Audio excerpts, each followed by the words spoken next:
প্রিয় শিক্ষার্থী বন্ধুরা, আশা করি সবাই ভালো আছো। আমিও ইনশাল্লাহ ভালো আছি। এসএসসি 2026-এর যারা তোমরা আগামীতে পরীক্ষা দিবে,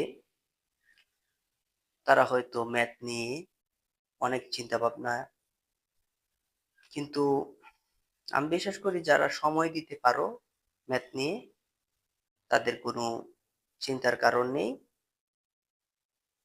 আমি আবু বকর সিদ্দিক এখন থেকে এই ইউটিউব চ্যানেলে গণিতের সকল বিষয় সমাধান দেওয়ার চেষ্টা করব। 2026-এর যে মানবন্টন গণিতের সর্বপ্রথম আজকে আমি সেটা তুলে ধরার চেষ্টা করব। তো এসএসসি যাদের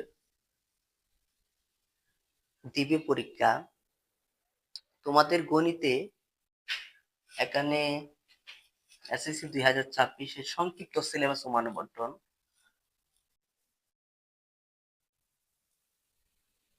সৃজনশীল প্রশ্ন 5টি দিতে হবে। সৃজনশীল প্রশ্ন আসবে 8টি। সৃজনশীল প্রশ্ন আসবে 8টি, কিন্তু তোমাকে দিতে হবে 5টি। সংক্ষিপ্ত প্রশ্ন থাকবে 15টি, তোমাকে দিতে হবে 10টি। বহু নির্বাচনী প্রশ্ন থাকবে 30টি, তোমাকে 30টি দিতে হবে। সৃজনশীল 5টি দিতে হবে, 5টি সৃজনশীল 50 নম্বর, 10 করে। সংক্ষিপ্ত প্রশ্ন 2 করে 10টি দিবে, 20 নম্বর। বহু নির্বাচনী প্রশ্ন 30টি, 1 নম্বর করে, 30 নম্বর। এখন আমরা জেনে নেই কিভাবে সেই প্রশ্নগুলো হবে, কোন কোন অধ্যায় থেকে সেই প্রশ্নগুলো হবে, এবং আমরা সহজেই কিভাবে এই প্রশ্নগুলো উত্তর দিতে পারবো। 4টা বিভাগে তোমাদের প্রশ্ন আসবে। এক হচ্ছে খ বিভাগ বীজগণিত। বীজগণিত থেকে 2টি প্রশ্ন আসবে। বীজগণিত থেকে কয়টি আসবে? 2টি প্রশ্ন আসবে। 2টি প্রশ্ন থাকবে দ্বিতীয় অধ্যায়, তৃতীয় অধ্যায়, 11তম অধ্যায়। এই 3টি অধ্যায় থেকে 2টি প্রশ্ন থাকবে। 3টি অধ্যায় থেকে 2টি প্রশ্ন থাকবে। জ্যামিতি খ বিভাগ জ্যামিতি 2টি প্রশ্ন থাকবে। 7ম অধ্যায় এবং 8ম অধ্যায় থেকে এই 2টি প্রশ্ন থাকবে। এবং ঘ বিভাগ ত্রিকোণমিতি ও পরিমিতি, ঘ বিভাগ ত্রিকোণমিতি ও পরিমিতি থেকে 2টি আসবে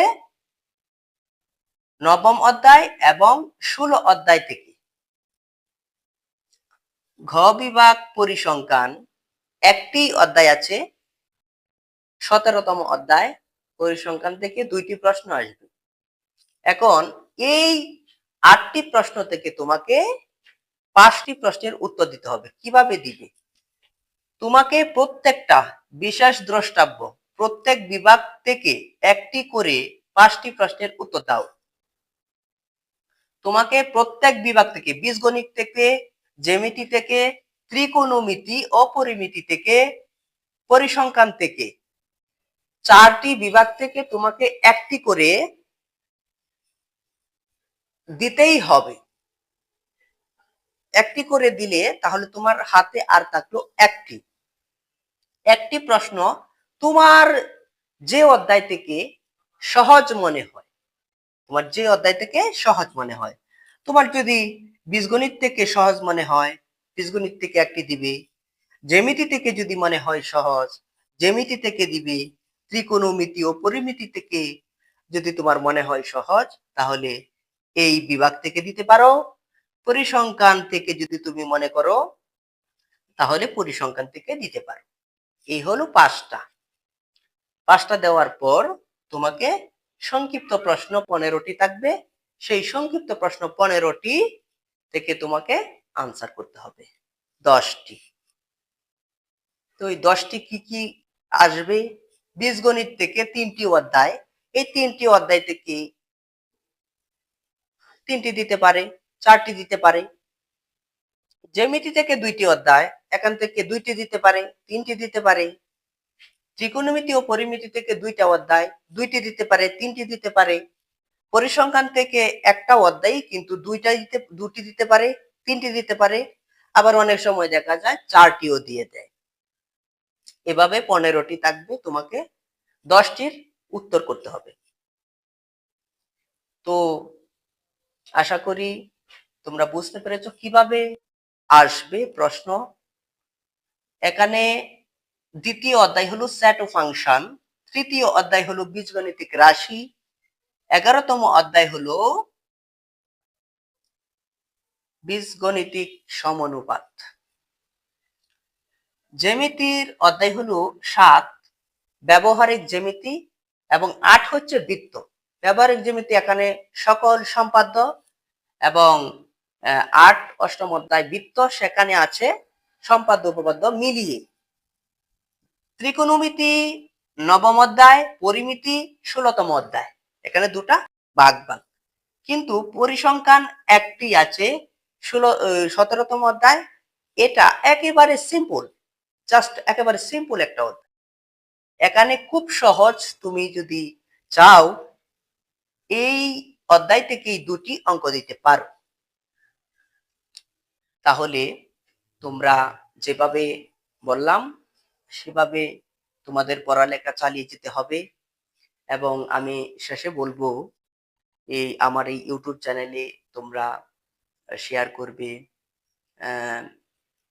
অবশ্যই ছাত্রছাত্রীদেরকে দেখানোর জন্য, ছাত্রছাত্রী বন্ধুরা যারা আছো অপরকে তোমরা দেখাবে ইউটিউব চ্যানেলে গণিতের উপর ক্লাস হচ্ছে সেই বিষয়। এবং আমরা আগামী ক্লাসে পরিসংখ্যান অধ্যায়টা শুরু করব। পরিসংখ্যান অধ্যায়ের প্রথম ক্লাস হবে আমাদের আগামী ক্লাস।